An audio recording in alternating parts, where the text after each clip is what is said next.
everybody. I'm Eric J. Chambers, and welcome to the Cut Chronicles, where we chronicle urban life. We have a live town hall meeting for you tonight. Of course, it's election time in most states all over the nation, especially right here in California. This evening, we have a very special guest. He is running for insurance commissioner for the state of California. He is a medical doctor. We're going to get all into that in just a few moments, but at this time, I want to welcome to the program. His name is Dr. Vinson Eugene Allen. Welcome, Dr. Allen. Thank you, Eric. It's a pleasure to be on the show, and I appreciate it. Well, it's a pleasure having you here. Of course, first of all, how's your day been? I know it's been some very busy days for you as of late.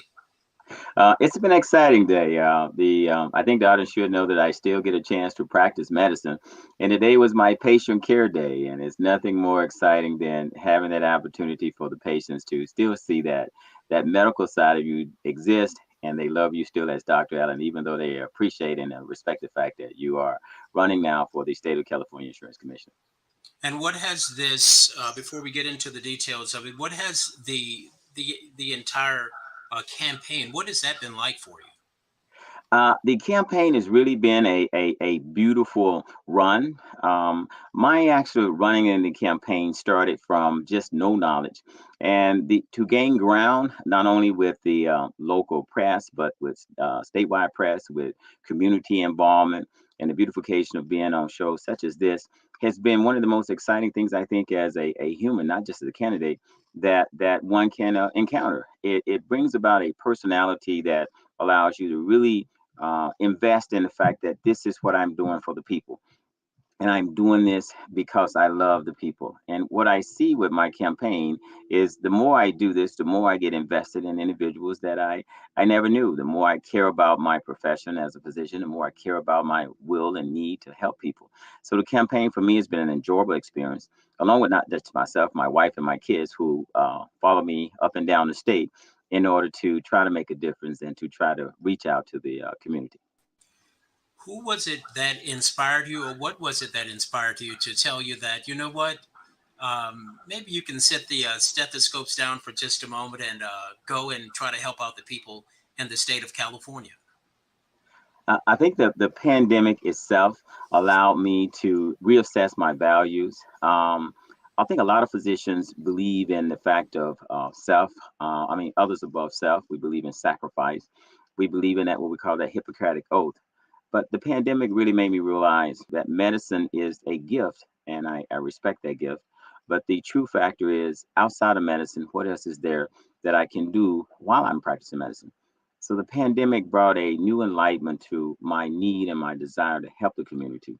And I think that was the most inspirational part of me moving in this journey of becoming a insurance commissioner or getting out in a bigger level to try to not just help my local community, but to try to help people throughout the state.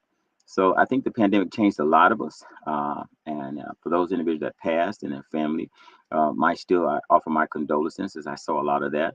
But for those individuals that still here and want to fight, I think they can feel the energy, especially in the healthcare professional, of us still fighting and still being on the front line. But this time, we want to make sure we bring everybody to a safer ground post-pandemic. Well, speaking of the pandemic, of course, you were one of the first ones to offer free COVID tests, right? Tell us about Yes. that. Yes, the my COVID testing experience started way before the free test actually was brought into the environment for use. We were purchasing tests from the local labs and paying for 'em myself, and of course some of the insurance paid for them. But we was testing way before the free test. I tested first, and the youngest child with the positive COVID test, and that's documented in the state, and at least in Los Angeles. And we tested, we were doing at least 50 to 100 a day before the free test came into the market.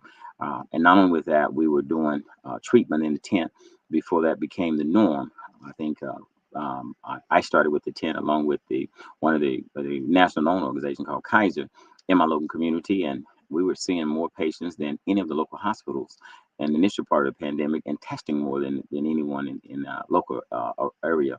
And that's documented through the Department of Public Health as we continue to bring out positive cases anywhere between 5 and 10 per day at the beginning of the pandemic. So early COVID testing really brought a limelight into our involvement in the community, and we just stayed in it, and even until now. Well, thank you for being on the forefront of that, because I believe that as a result of your work, a lot of lives have been saved. And of course, there are still people who are going through. Most of us have lost someone to COVID, or we know someone who has perished as a result of it. Getting back to the insurance commissioner position, your slogan says, "Doctor, not politician." Explain that for us. Um, the humanity in a physician is a humbleness that I think everyone can relate to. Being a physician allows me to say that I'm doing this because I care. I don't need a job. I'm not looking for another seat. I really want to get in that office and help, and I'm concerned about my community and everyone else. I'm not saying that politicians are all in it for a bad reason. I'm saying that um, as a physician, I care and I love it as much as I do seeing patients, and I'm not going to use it as a stepping stone, or use it as a notch under my belt, or use it as a potential to go to another seat. That I'm a physician. I'm not a politician, and by so doing that, I want you to see me as that doctor in that seat, and not as a politician that's there to cast a vote or win some friends over. I'm not saying that's what my colleagues are doing or anyone in that profession is doing, but I'm clearly making it that I'm not that guy. I am just a good old, as I can say, if that's okay, a country doctor that wants to get in that seat and by my history show you that I intend to make a difference and will make a difference. We had a forum on Saturday night in Riverside, and we want to thank Margot and George Clardy for hosting that on that evening. It was a wonderful evening. I have some of the questions from there, including one: how do you plan to address systemic barriers that marginalized communities face? How are you going to address those systemic barriers that we have a tendency to to face, that which includes our higher prices for premiums in poorer neighborhoods? Seems like the ones who can least afford it are the ones who are paying the highest prices. Exactly.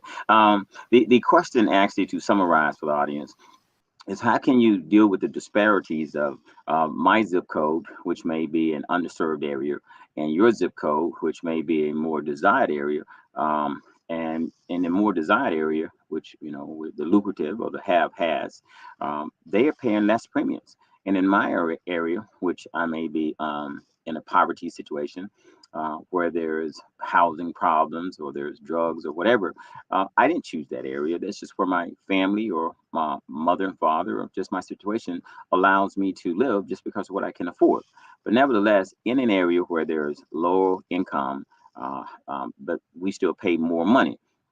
And the way to address that is clearly by saying that there is technology that exists now that allow the playing field to be normalized, which means that if I have a daughter, and I'm going to say my daughter lives in community X, not to say that it would name any community, but community X would be an area where we've ordained as a poor area. And in this poor area, people do what poor people do.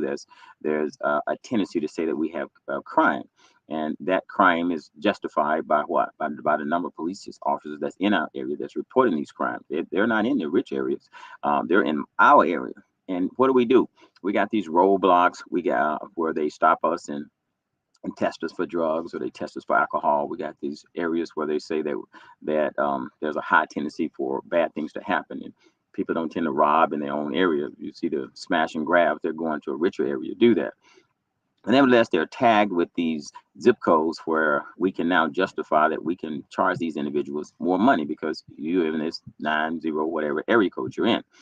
The ideal is that these individuals should have a fair playing ground, which means that if I live in a poor area and I drive safely, I go to school every day, or my daughter goes to school every day. She goes to the local college. I can only afford a used car, and she takes care of that used car. She doesn't speed. She has great A's, great grades, and she's making straight A's. She works at a local, Wells Fargo Bank, if you want to say, or she works at a In-N-Out Burger, or she works at wherever she can to provide ends meet for herself, because again, that's how we survive coming up through the ranks. But nevertheless, this young lady or gentleman is paying twice the premiums. Do we know? I want the audience to know that there's technology out there that can say that this lady drives normal, this child drives normal, this is grandma who drives normal, and her rates could be lower than an individual who lives in a higher or more desired area, and they drive like a madman. And it can detect how many times you brake. It can detect how fast you're going. It can detect where you're speeding on the freeway. This device exists, but our current insurance commissioner or current legislator or insurance commission basically are blocking this technology from coming in, which is providing us with no resources or no help in these areas. And now when we get these tickets, or when we get these so say bad marks, the first thing we do is we go to some DU or driver's class online, and we continue to pay into the system by giving more money to get out of these tickets. That's an unfair practice, and it's just an abuse, I think, of these what we call this systemic, we're gonna call it zip code barriers, where we're taking advantage of the poor, and yet still the well-to-do capitalizing on that behavior. So I think we're bringing new technology to stop that. Wonderful. For those of you just joining us, I'm Eric J. Chambers, and this is the Cut Chronicles, where we chronicle urban life. We're talking to Dr. Vinson Allen here, Dr. Vinson Eugene Allen, who is a candidate for the insurance commissioner of the state of California. We're going to go back to some of the questions. This one is: the price of insurance should drop for people traveling less, especially those who are now working at home. But unfortunately, a lot of the times it hasn't. Why doesn't it, is what someone wants to know. And how would you change that? Well, the current situation is designed on what type of car you have. And let's say that I have a car, and I live again in an area which is what I can afford. I don't live at the beach. I live in an area where I have an apartment, and I'm making just average money, minimum wage, let's say. And I drive a Camaro because I'm trying to get married, and I want to impress the girl. So I have a Camaro. I it's an older model Camaro, if you want to say, or let's just say it's a newer model. Let's say it's somewhere in 2015, and it's a drop top. And I've been driving this car because the jobs here is well, the traffic here is horrendous. But I drive this car, say 50,000 miles a year. So you look at this Camaro, you look at the mileage that I drive, you look at the year and model, then you take into the what I think is the most ridiculous part is you take in the fact that I'm a black male, and I'm in my early 25 to 35 now. I want the audience to know I'm older than that. But if you see that, then you have an individual that you're going to price tag extremely high in a premium situation. And so what you want to do is you say, well, how do we deal with this individual now when he said, okay, well, the pandemic has come and I'm not driving my car that far. I normally can do most of my work at home. But yet still there's a captured area, if you will. So let's say if you don't do anything from 0 to 2,000 miles is X amount of price, and from 2,000 miles to 50,000 miles is another price. Whether you drive your car or not, if you're in that captured area, that's your premium. And so there is a way to address this again. What you want to do is you want to say, okay, I want to bring back what we were discussing earlier, bring back the technology, which actually lets the insurance company know, and you as a consumer can opt into this insurance premium, or you can opt out. You can stay with the norm if you want to, but you could opt into this for a better rate. That's on the table. It's not that you have to be forced to get this, but however, you say I want to opt into this. So I have a Camaro. I'm not driving that much, which means now my risk of creating an accident is lower. I now can beat this ideal of saying that I live in an undesirable area, which now makes my premium the same as individuals who will live in a more desirable area. And by having those factors, I can then come to the insurance company and say, now my risk of creating a problem for you, which means having an accident, is lower. And because my risk is lower, then my premium should reflect my risk. If I'm not in a dangerous situation, I'm not driving my car, I'm working from home, I'm not risking having any problems for you, then it should be reflected in the amount of money I pay you. And the only way you can determine that is by this device. Is a feedback to the insurance company where they know exactly what your car is doing. That's what should be on the market. I think that's the fair playing ground for all of us. And of course, what we just heard in the media just yesterday, the incumbent is in trouble right now. A little bit controversy swirling around that person's name. What safeguards do you give the people that your name won't end up like that particular incumbent and other politicians who unfortunately um, find themselves in a bad situation, especially taking illegal campaign donations or getting bribed? What is going to be your safeguard? I think that's an excellent question, Eric. Now, every man or woman is subject to temptation. What helps a person process temptation is experience. I want to say I'm not um, um, how can I say Superman, if you will, through temptation. What happens to help me with my shield in temptation is one is I've been blessed to have means. Most people are subject to do wrong when you have nothing, and I've been blessed to have experience in business.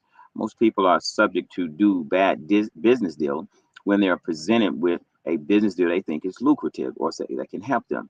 I think my having multiple urgent cares in the Los Angeles area. I think by having four corporations that I personally own, and I think about all the trials and tribulations that I went through to get to this position. The number one thing is I don't want to fail my community. I don't want to be the man that they invested in, they loved, and they believed in. And then I get there and I fall to something like bribery or fall to something, even if it's just putting myself in a situation where I embarrass my wife.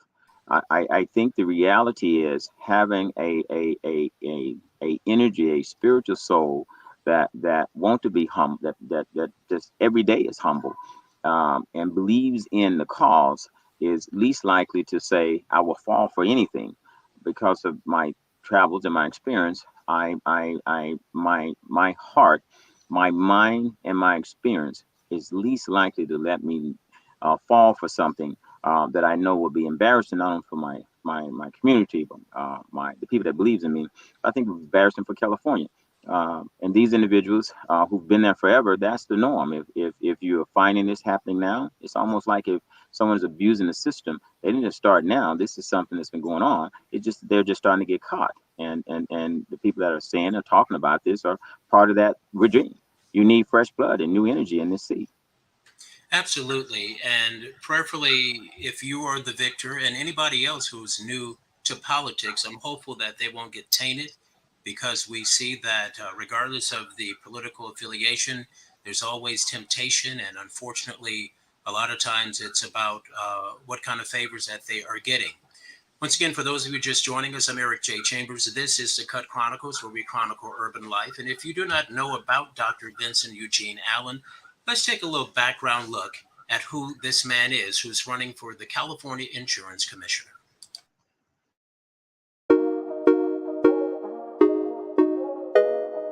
I got involved with the community when God started blessing me, and hopefully that's okay to say in the spiritual realm. And from that standpoint, I continue to give back. Dr. Vinson Eugene Allen is a medical doctor and businessman running for California's Insurance Commissioner.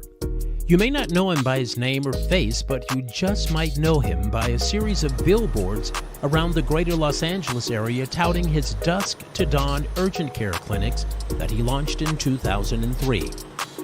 You know, you grow up with poverty and welfare, food stamps, the shotgun homes, not a lot of love and support. Mom actually would clean homes, and she chopped cotton, and she sent me to the cotton field to learn that wasn't what I should do. She had a third grade education. I guess my son feels emotional, so my kids won't stop loving their dad. His is a story that dreams are made of. Born in Cleveland, Mississippi, he grew up poor in the Mississippi Delta, one of the most impoverished areas in America. His mother died when he was 9 months old, and he never knew his father. But one thing he knew for sure was somehow he was going to make it out of the Delta and become a success. His ticket out was attending his alma mater, Delta State University. He has become a fixture in the greater Los Angeles area, not only as a doctor but as a philanthropist, providing food for the homeless and quarantined, and was among the first to offer free COVID tests. Dr. Allen and his wife, Dr. Connie U. Allen, are both medical doctors and the parents of 3 children.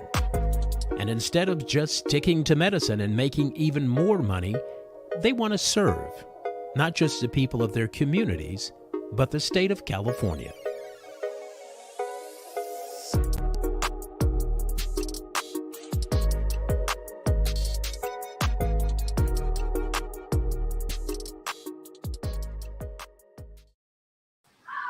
Okay, here we are with a profile on Dr. Allen, and hopefully you got a chance to see that. And Dr. Allen, I saw you smiling there. I'm proud of you, my man, coming from the Mississippi Delta here to Southern California and making a phenomenal name for yourself. Thank you, thank you. If I didn't know any better, that you knew where my house was. That's exactly where I grew up. Okay. Oh my God. So you told me when we hung out last weekend that you want to be an inspiration to the community in addition to serving them. Why is that important to you? What happens is in my community, I just use myself, in my community, there wasn't a lot of leadership that anyone could express that was tangible for me to believe that I could be anything other than what was in front of my face.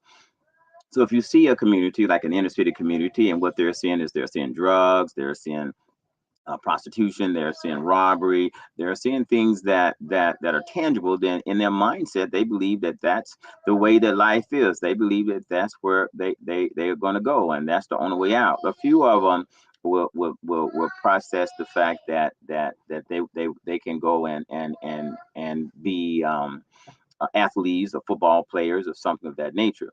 However, in my community, or for those individuals I'm blessed to touch, I want you to believe and see that it's tangible to own a business, as I teach my kids.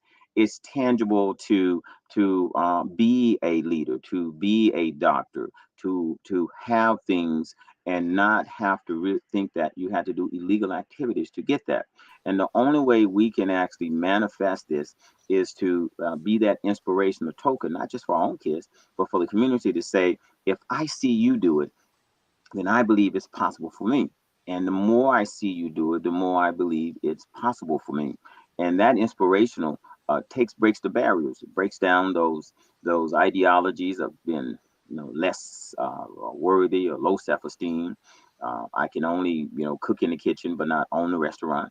It tears down those barriers, and especially in environments where there's not a lot of father figures, or there's not leaders that we can just fellowship with on a one-on-one basis, and they're just normal people. So it's important for me, and this flesh, this body that God has given me, to inspire as many people, not just from a child standpoint, but from men and women, that if you continue to dream big, you can be big, and never give up on yourself or your dreams. Of course, again, you come from a very impoverished area of Mississippi, there deep in the Delta. What was it that made Vinson Eugene Allen believe that he could one day not only escape poverty, but become the force that you have become? I think it was the trials in the South that really gave me an encouragement that what I was looking at and dealing with was just a figment of my imagination. So if you take an individual and you say, I bought my first car when I was 15, I give you that as my example. And you look at this and say, well, I'm going to get a car from, my parents. Well, my parents wasn't there. My grandmother was there, and she couldn't afford a car. So at 15, I realized I needed a car. And so what did I do? I started working in a local, it was a furniture delivery place. And I realized that work was fun. And then when I realized work was fun, I bought my first car, which was $200. And I was 15 and the car was 14. I began to see that it was The the chair Galaxy was 500. empty. It had the Batman windows too, and the dust was flying. I had no air conditioner. I had that old school steering wheel. But Okay. it was those small accomplishments that began to say, wait a minute, if I continue to just chip away at those obstacles that I believe was obstacles, that they was just a false figment of my imagination. And so getting a degree was easy. Getting 2 degrees was easy. Then I think after I broke through the barrier of I can do this, I think the wisdom or spirit, I want to say be comfortable saying that God began to give me the bigger challenges, of which now I was encouraged to break through those barriers. And as I continue to break through the glass, even in this adventure now, the doors of possibilities continue to open, and the success just continue to come my way. So believing, or that early fight, and that tenacity of my grandmother to fight and not having anyone to fight for me, was what drove me to the point of I got to get out of here. I got to do something better. And nothing is impossible. You just have to continue to chip at it, believe in it, and fight for it, and it'll manifest itself. Okay, well said. Well, we just have a couple more minutes here before we're off the air, but final question to you. For those people who will be watching either live or the replay of this, what is your pitch to them to vote for you? Of course, the voting has already begun, but especially by the voting day here in California. What is your final pitch to those who have not voted yet and perhaps who may even be undecided? What is it that's going to make you step separate you from the others, including the incumbent? Well, I want to emphasize electdrallen2022.com. Electdrallen2022.com is the website I think you should visit, which will give you a true bio of who I am and what I've done over the community. What separates me from the other candidates is one, my experience in the insurance industry is truly been through insurance. Making deals with insurance companies, making sure that premiums are and patients are being seen, making sure that the rates are feasible for us, and making sure they don't walk away with the best of the individuals, and make sure the patients don't get treated. So my experience in dealing with that environment, and no matter who they are, their name changes in whatever area they want to be in. That whether it's liability, there are different names in car insurance and a different name in life, but they're still owned by the same parent company. I've dealt with these companies and these individuals themselves, not just the company, but the owners of these companies in multiple facets. And so, as a gentleman who done well in this market, taking it to a overall market where I can then still talk to the same individuals, and then and come to the table with elderly discount, with no disparities in zip codes, with audits for these individuals who are being turned down because they can't get fire insurance, with auditing the fair plan to make sure that the marketplace is actually giving these individuals what they want, and with some type of money or resources that we aid the enforcement arm to stop the smash and grab robberies, so we can stop the liability of these claims coming through the roof, as people are now starting to suffer more and starting to take things. This is about organized crime. These individuals aren't going out doing this. Someone is teaching them how to do this, and they're trying to collect money on this. My understanding and my belief would be, let's come with a new, and I'm gonna say one more time, new person, not tainted by the system, believes in nothing but wholehearted helping us and bringing in new energy to Sacramento. Well said. Well, I wish you the very best. And of course, once again, the election date is next week, but the voting has already begun. And again, he is Dr. Vinson Eugene Allen, and he's running for the insurance commissioner for the state of California. And for those who have not voted yet, we highly recommend that you consider him among the other candidates out there. But the most important thing is that the people get out and vote. That is a right that you need to exercise, regardless of who it is that you vote for. Okay, Dr. Allen, any final thoughts? Well, I really want to say thank you, Eric, for the opportunity of being here. a lovely, lovely presentation of my hometown. I'm surprised that the backstage didn't see my smile was probably as big as my face. Again, I just want to say I appreciate it so much and thank you for the opportunity of being on the show. Okay. Once again, everybody, I'm Eric J. Chambers. This is Dr. Vinson Eugene Allen. And of course, again, he's running for the insurance commissioner here in the state of California. That's our report on this evening. I'm Eric J. Chambers, bidding you and yours a very pleasant evening.